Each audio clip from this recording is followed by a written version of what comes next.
एक दिन वो ब्रह्मलोक गया।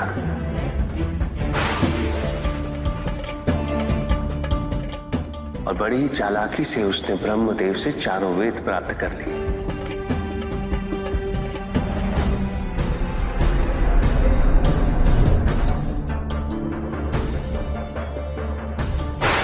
और जाके समुद्र में छुप गया।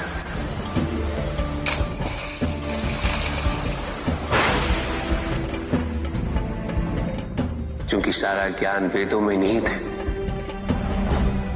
इसलिए संसार से सारा ज्ञान चला गया। जब अज्ञानता का अंधकार फैलता है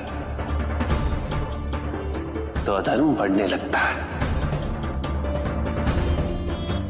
भगवान विष्णु सब देख रहे थे। उन्हें ज्ञात था कि शीघ्र पृथ्वी लोक पर प्रलय आने वाला है।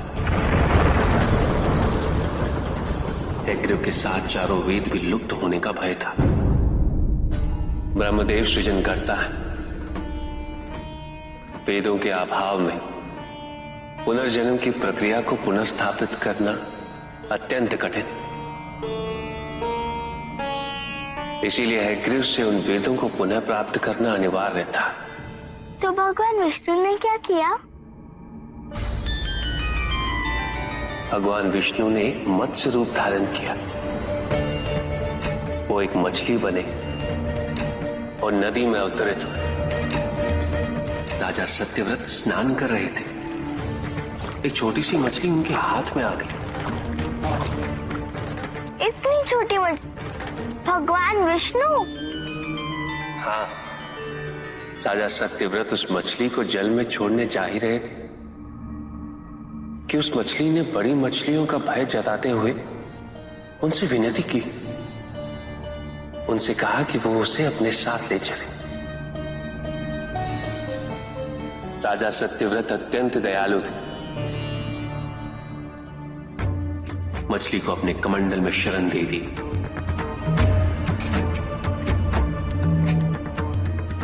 और अपने महल में ले गए। किंतु रात भर में मछली इतनी बड़ी हो गई कि कमंडल में रह पाना उसके लिए संभव ही नहीं था। और उसका बड़ा आकार देखने के पश्चात राजा सत्यव्रत ने उसे कमंडल में से निकालकर एक मटके में डाल दिया। मटके में डालने के पश्चात उसका आकार पुनः बड़ा हो गया। तो राजा सत्यव्रत ने उसे मटके में से निकालकर एक सरोवर में रख दिया।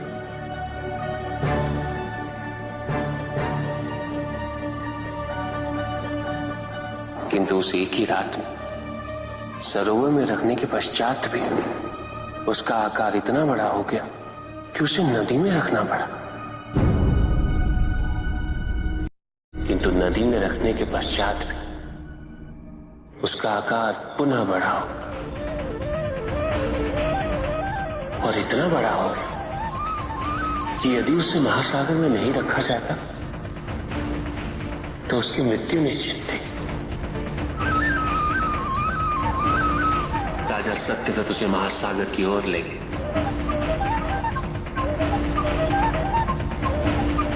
क्योंकि राजा सत्यव्रत तपस्वी थे, ज्ञानी थे।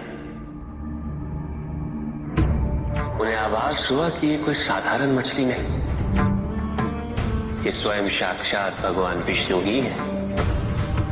भगवान विष्णु राजा सत्यव्रत की उदारता से अत्यंत प्रसन्न थे। इसीलिए उन्होंने राजा सत्यव्रत को मत्स्य रूप धारण करने का कारण बताया। साथ ही उन्होंने सत्यव्रत से कहा कि आज से 7वें दिन प्रलय आएगा, समस्त पृथ्वी जल में समा जाएगी। किंतु आप सप्त ऋषियों के साथ साथ अनाज, वनस्पति व अशुद्धों की प्रत्येक प्रजाति के बीज और प्रत्येक पशु का एक एक जोड़ा लेकर एक विशाल नौका में सवार होकर मेरी प्रतीक्षा कीजिएगा। केवल एक ही स्थान ऐसा होगा जिसकी ऊंचाइयों को जल छू नहीं पाएगा। मैं लौटूंगा और आपको वहां लेके चलूंगा। ऐसा कौन सा स्थान था? हिमालय पर,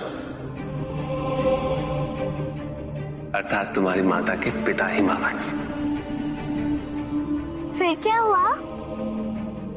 ऐसा कह के भगवान विष्णु समुद्र में चले गए।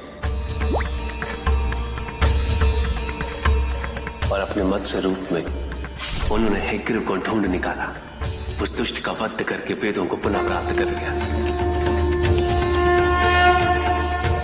तो क्या प्रलय आया? हाँ, ठीक 7 वेद। किंतु भगवान विष्णु के आदेश अनुसार राजा सत्यव्रत एक विशाल नौका में उनकी प्रतीक्षा कर रहे थे। तभी विष्णु जी एक सींग वाली विशाल स्वर्ण मत्स्य रूप में प्रकट हुए। नौका को मत्स्य से बांधते हेतु सर्पराज वासुकी का प्रयोग किया गया और विष्णु जी ने अपने वचन अनुसार उन सबको हिमालय तक सुरक्षित पहुंचाया, ताकि प्रलय के पश्चात वेदों के आधार पर संसार पुनः बसाया जा सके।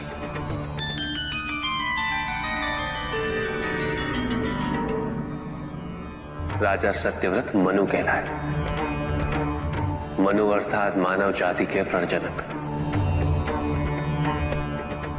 इसी प्रकार भगवान विष्णु ने न केवल वेदों को पुनः प्राप्त कर लिया, अपितु समस्त संसार का कल्याण भी। अर्थात भगवान हर संकट में अपने भक्तों की सहायता अवश्य करते हैं।